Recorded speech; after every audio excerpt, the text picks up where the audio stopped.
Graça e paz, bom dia. Chegamos no terceiro dia do nosso devocional. Eu já tô aqui até com a carinha inchada ainda para gravar para vocês, para a gente refletir um pouquinho. O capítulo de hoje é um capítulo mais longo, mas muito poderoso. Pode destravar muitas coisas na nossa vida, né? E a palavra é o que dirige a sua vida. Então, dia 3, pensando sobre o meu propósito de vida, tema para reflexão: viver com um propósito é o caminho para a paz. Versículo para memorizar: Tu, ó Senhor, dá paz e prosperidade às pessoas que têm uma fé firme, às pessoas que confiam em Ti. Pergunta para meditar. Na opinião de minha família e de meus amigos, o que dirige a minha vida? E qual eu desejo que seja? Eu estava fazendo essa pergunta agora há pouco aqui para minha filha, para a Sofia. Falei para ela das principais coisas que o escritor traz ali no começo, né, dos motivos que dirigem a vida da maioria das pessoas, que é ou pela culpa, ou pela raiva, ou pelo medo, ou pelo materialismo, e ou pela necessidade de aprovação. Eu falei para ela, se você tivesse que escolher uma dessas, qual você acha que seria a que dirige a vida da mamãe? E ela falou o medo. E de fato o medo é algo com que eu luto muito, como eu falei no vídeo de ontem, né?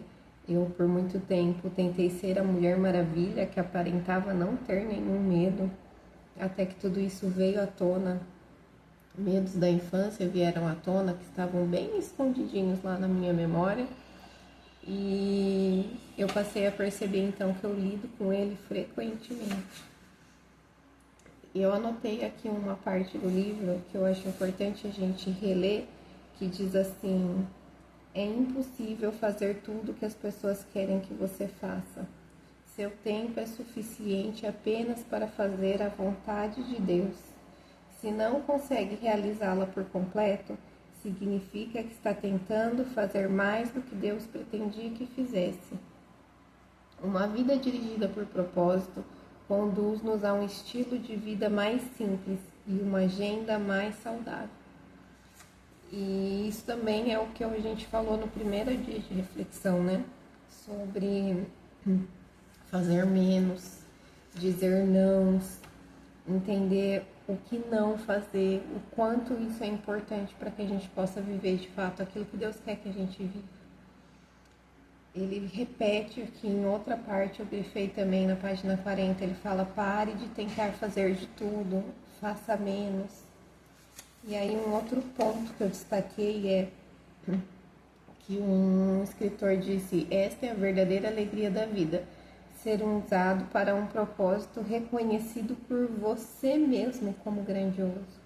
Ou seja, não é reconhecido pelos outros, não é reconhecido pela cultura, não é reconhecido por aquilo que o mundo tem ditado como grandioso, mas por aquilo que você acredita e que você entende ser grandioso. Quando a sua vida é movida por isso, pelo que te faz brilhar os olhos, né, por aquilo que de fato você acredita, ela vai ter mais sentido. E respondendo a essa pergunta, então, já tem alguns anos que eu venho lutando com essa questão de medos. E parece que a gente supera em um momento e daqui a pouco vem outro desafio e a gente se vê tendo que enfrentar de novo a mesma situação.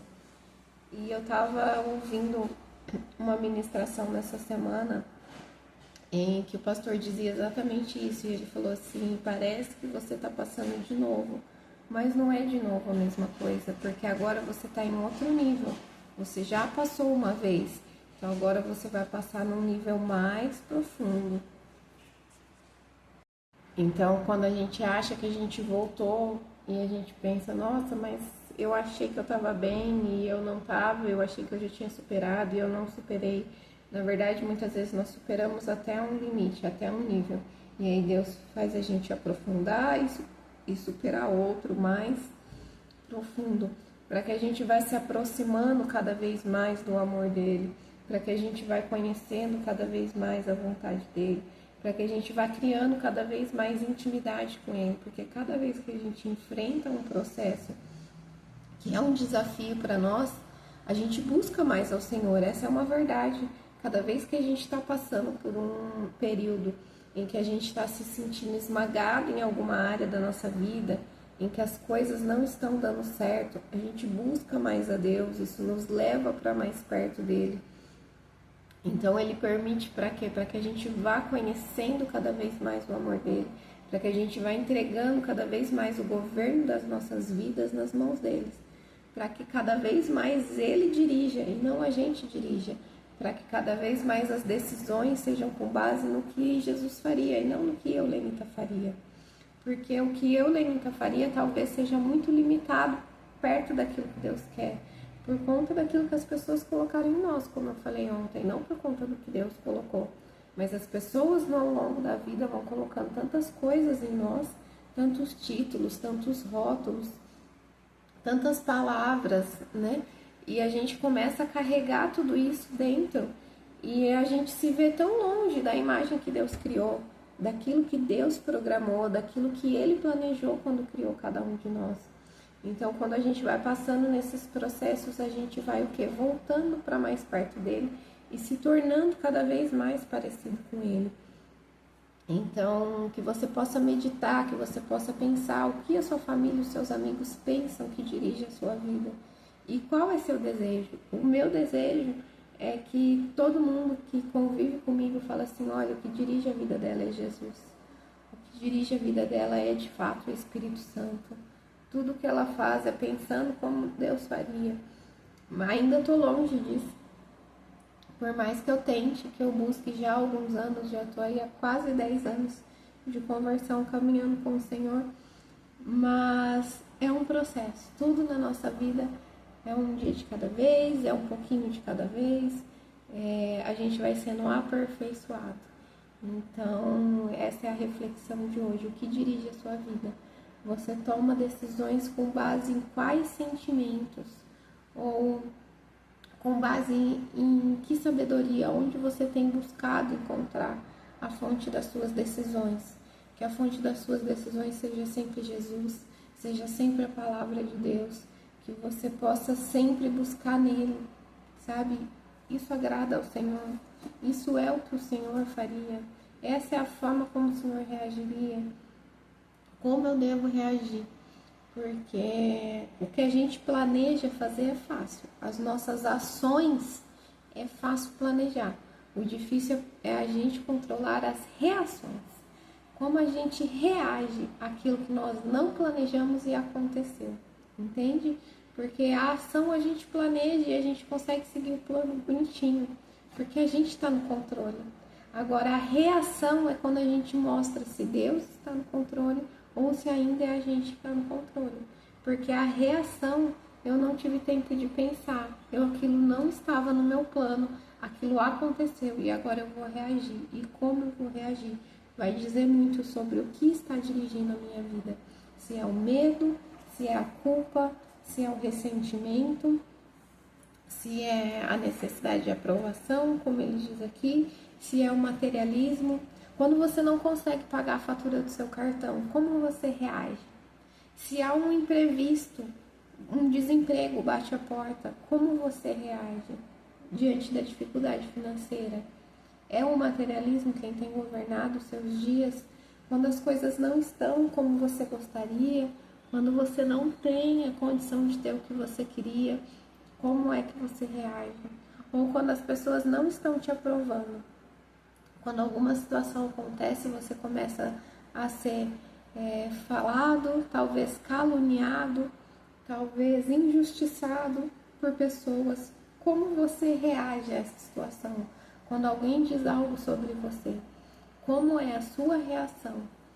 Você fica se debatendo, se justificando, arrumando briga, postando indireta nas redes sociais? Qual é a sua reação quando alguém te ofende? Qual é a sua reação quando você erra? Quando você sente culpa? Qual é a sua reação quando você ainda não liberou perdão? Então, as nossas reações dizem muito mais sobre o que governa e o que dirige a nossa vida. Então, pare para refletir nisso, como eu tenho reagido, o que tem governado as minhas reações, para onde isso tem me levado. Talvez a sua vida esteja indo para um caminho totalmente oposto do que você planejou, e talvez isso esteja totalmente ligado à forma como você reage, porque você até planejou, mas quando uma coisa saiu do curso, você não conseguiu reagir da forma como tinha planejado se tivesse tudo bem. Então nós precisamos estar sempre fazendo essa reflexão para que a gente possa cumprir de fato o propósito de Deus. Porque a Bíblia fala que se nós renovarmos a nossa mente, nós vamos viver a boa, perfeita e agradável vontade de Deus. Todo mundo quer viver a boa, perfeita e agradável vontade de Deus, mas nem todo mundo está disposto a viver uma renovação na mente, a permitir que as verdades absolutas da palavra, a Bíblia é a palavra de Deus, ela precisa ser a verdade absoluta da nossa vida. Esse tempo as pessoas têm relativizado tudo. E se a gente começar a relativizar a palavra de Deus, eu perdoo, mas até aqui. O que mais que é difícil, né? Perdoar talvez seja o mais difícil da Bíblia. Viver essa verdade do perdão talvez seja a verdade mais difícil de nós vivermos. Orar pelos inimigos, por aquele que persegue, desejar o bem, retribuir o mal com o bem. Essas são verdades bíblicas, não dá para relativizar. Não dá para dizer, mas eu sou crente, mas eu não sou bobo. Não, se você é crente, você é aquele que retribui o mal com o bem, porque isso é o que Jesus ensinou. Então, que a gente possa se posicionar, refletir, reavaliar quais áreas, quais pessoas eu preciso perdoar, quais áreas eu preciso me consertar com o Senhor, o que ainda não está alinhado com a vontade de Deus, quais reações talvez eu tenha reagido mal, e ainda que a pessoa tenha me ofendido, eu tenho que ir até lá pedir perdão para ela e dizer, olha, me perdoa pela forma como eu reagi, porque eu não reagi como alguém que estava sendo guiado pelo Espírito Santo de Deus, eu reagi pelas minhas emoções. Então, que você possa ter esse tempo de reflexão hoje. E que Deus abençoe a sua casa, a sua vida, que você tenha um dia extraordinário e cheio da presença de Deus. Amém? Bom dia.